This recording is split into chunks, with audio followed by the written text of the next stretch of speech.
YouTube, what is up? Kid Cudi here, bringing you some more Battlefield 4 gameplay. In last video, I talked about Operation Metro and how I did not like it and how it was just too linear and it's just too easy. It felt too campy. It just felt too noobish. I just didn't feel like playing it. It just never felt right to me. It never felt like an initial Battlefield type map, even without vehicles. I know it's an infantry type map, but I just really never liked it because once again, it was just a straight line. And so today I'm back with another video about Operation Metro, but this time I'm talking about Operation Metro versus Operation Locker. Now those are the probably one of the most two maps played, and I'm pretty sure Operation Locker is a very well played game. I'm not really sure about Operation Metro 2014, but I know in BF3 Operation Metro was a very played map. It was well played, outplayed really, because I think the people played it too much. I think there was a lot of servers with 24/7 Operation Metro. It was crazy. Max tickets, Operation Metro. You would even on consoles you would freeze because of just too many tickets, and it was just crazy. And it would be like back and forth. You would like switch teams because the one team would be in the base the whole time, and maybe you get tired of just spawn camping, spawn killing. Even though I never got tired of doing it because that's their fault for getting spawn camped in the first place.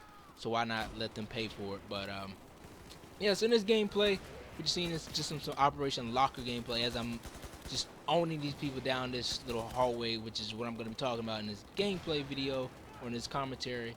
And so let me just stop talking this idiotic talk and let me get into the discussion. So today I was wondering, what map would you prefer to play? If you had a choice, would you rather play Operation Locker or Operation Metro? Which map would you prefer if you were to choose? Now I know it's probably like one of those parents who have like multiple children. They're saying, they can't pick a favorite. They don't have a favorite child, but they're lying.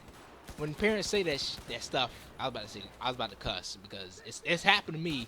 She's lied to me. She said she doesn't have a favorite, but I know she had a favorite, and it was my brother. I already knew it. You can just tell. But parents lie when they say they don't have a favorite child.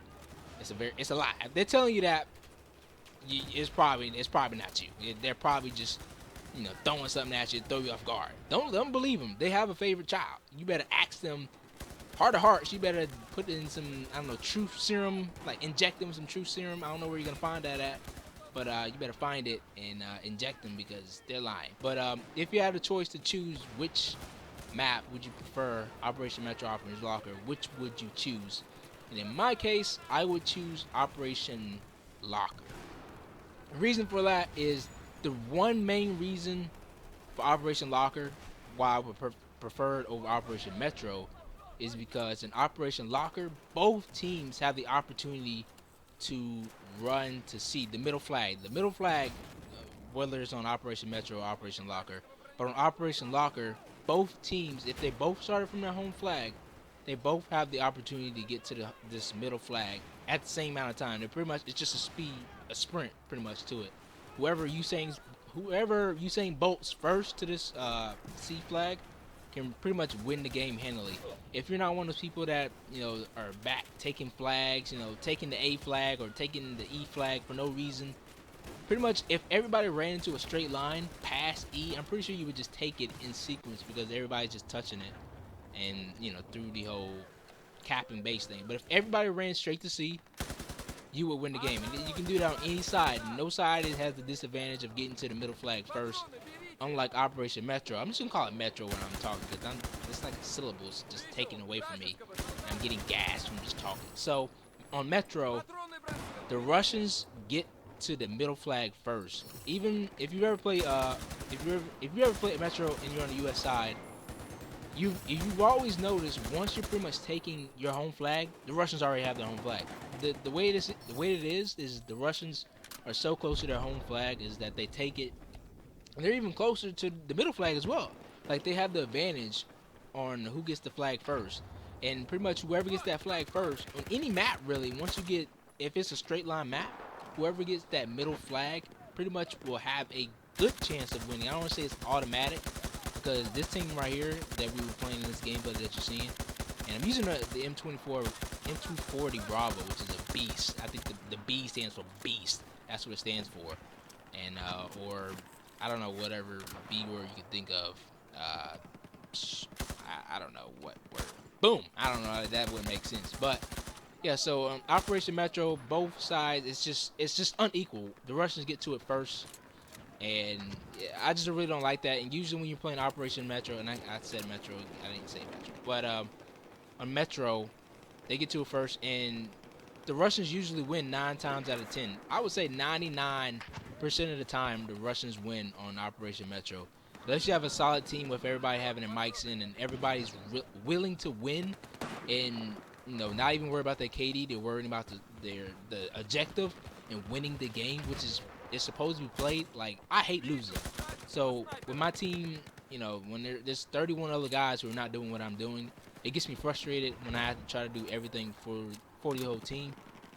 And so in Operation Metro, that's very difficult to do because I played on the American side, but the problem was, I'm the only one that's really trying. It seems like when I'm trying, nobody else is trying, but when I'm not trying, it seems like my team is actually trying to do something. Like, it doesn't make sense. And if you want to win Metro, all you gotta do is really push the lockers. And when you push into the lockers, it's pretty much over. If you can go through the whole lockers and just keep pushing through, and say if one guy sneaks by, like stays in the locker while everybody just passes him, you can get by, and it's very easy. I've done it before multiple times, but you have to have a good team behind you as well. It's 32 other players. One person can't really make a difference on one map. It doesn't matter how many, whatever he gets. Like, I've had 90 kills in one game of Conquest. We still lost. We lost by, I don't know, like 200, but it doesn't matter.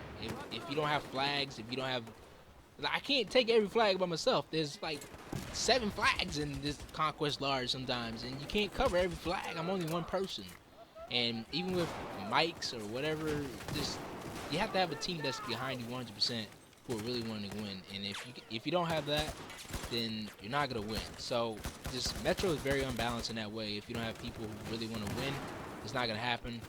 But so another reason why I like Operation Locker more than Metro is because I know Metro has a new flank, the little side door kind of, but it's pretty much like this hallway. It's a tight gap that you really can't get by. Two people can't even squeeze through that door. It really is a. Have you ever tried to? I know I'm going on a rant here. This is pretty much what this video is gonna be about. It's like a rant, but if you ever played on Metro, not Metro, Locker, and you went down these two hallways, both of these hallways, and if you ever try to walk down it, and there's a guy, let's say there's a guy who's looking down it like me with an LMG like this, and this is not even a bipoded LMG, by the way. So at the beginning, I could have got a lot more kills if this was actually bipoded, and that's what you see a lot of times, a bipoded LMG, which I don't have. I just roll with a stubby grip, muzzle brake, and Coyote, as you can see. I think a laser as well. But yeah. So there's a guy aiming down these hallways, just waiting like 10 minutes, waiting for just one guy to come down here. And let's say there's like some people get behind you, and you see him, you spotted him, he's throwing a nade or something like that, and you try to run away, but you can't run away because there's like 18 other dudes behind you. It's a sausage fest in this hallway. There's like 18 other dudes rubbing their penises on each other's backs, just grinding on each other, genuine in the back of you. Just, I don't know what's happening. He's like rubbing, getting all touchy-feeling on me. He popped the molly, he's touching me. Like this guy who's repair tooling me. I don't know what he's doing. And I'm just kind of playing with him a little bit. I'm also going to do some camera roll stuff with him because, like, in this point, I think we're just going to win. I'm just relaxing. But if you ever tried to run down this hallway, you can't turn around because there's 18 other people behind you. So you can't turn around at all. And once that happens, you're pretty much dead because there's so many dudes blocking you. They're trying to get through, and you're trying to get away from the grenades. But you can't get away because, you just can't. You can't go through your teammates, so you die. And that happens a lot in these cases when I just die. And I just can't run away because there's somebody blocking me. That's pretty much the only reason why this map sucks. It's really bad because these two hallways, which is the major hallways, the ones above me as well. And this is just a little bit more tighter. I know the ones above me, you can create 2 more holes on the side, but I mean they're still pretty much tight. nobody. You can only really run one at a time through the doors. You can't really fit two people between those doorways, and even if you could, it's pretty much a straight line. Like all they gotta do is wait for you, wait like 10 minutes like a hawk, stare at that one door for like a hawk, and then let it rip Beyblade right down the hallway. And that's pretty much all you gotta do to get kills. Like at the beginning of the game, I was on a 19th Street before somebody got behind me. I don't know how we did. Up top, people weren't doing their jobs. I was doing my job downstairs, but they weren't doing their job upstairs. So that's what happened. That's how I died. But yeah, so the other reason why I like Operation Locker more is because the outside flank. I know I kind of went on that and I kind of moved away from it, but I know Metro has the new flank, but like I said, it's a tight door. I don't know why I went away from that, but it's a tight door, just like these hallways. And the Operation Metro Locker flank is a little bit more bigger in a sense. I know it has like the winter effect. Your lenses get all blurry and they get all frostbitten, all that stuff. And all that stuff happens to your sights and you can't see. It's like that Hawk meme. If you've ever seen a Hawk meme when he's like squinting his eyes. I don't know if you know what I'm talking about, but it's like a meme of a Battlefield 4 meme.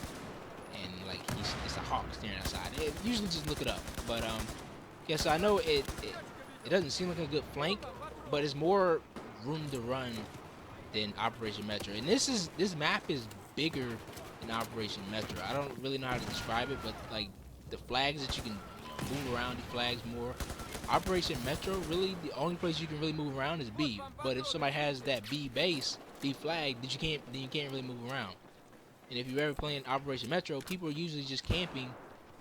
When the US side, people are usually like camping like this guy. Like I don't even know what the fuck this dude is doing right there. He doesn't even have the flag and he's sitting on a stair. And he stayed there the whole time. Like, oh, I don't even know.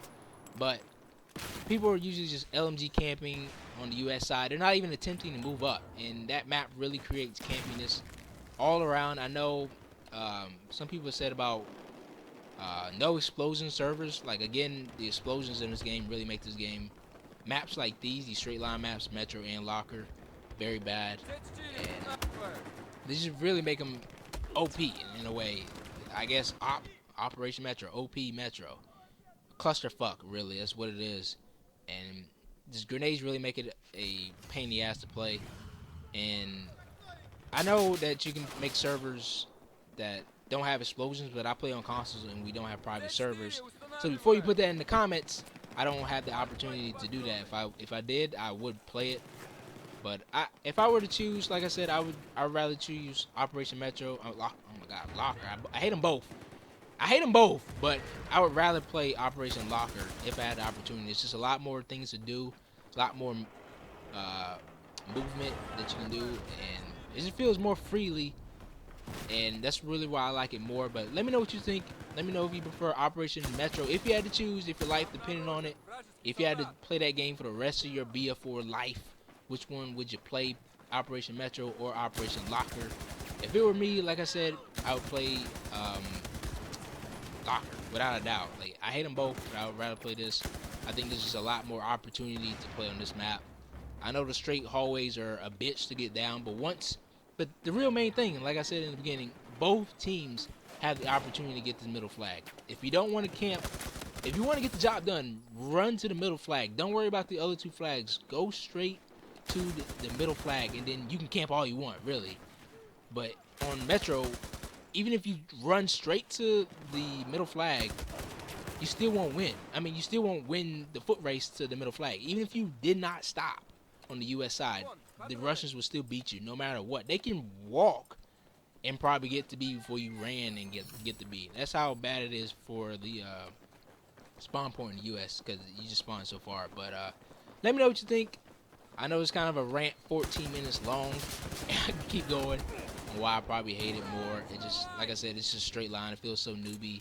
There's nothing, I don't know, great about it. There's no gun skill. It feels so easy. I can literally slouch back in my chair while playing both of these maps because it takes no skill. All I gotta do is just aim and shoot, and I can relax. But hope you enjoy the gameplay. Let me know what you think, like I said. And peace out, YouTube. 40 and, what is that, 45 and 4? I don't know.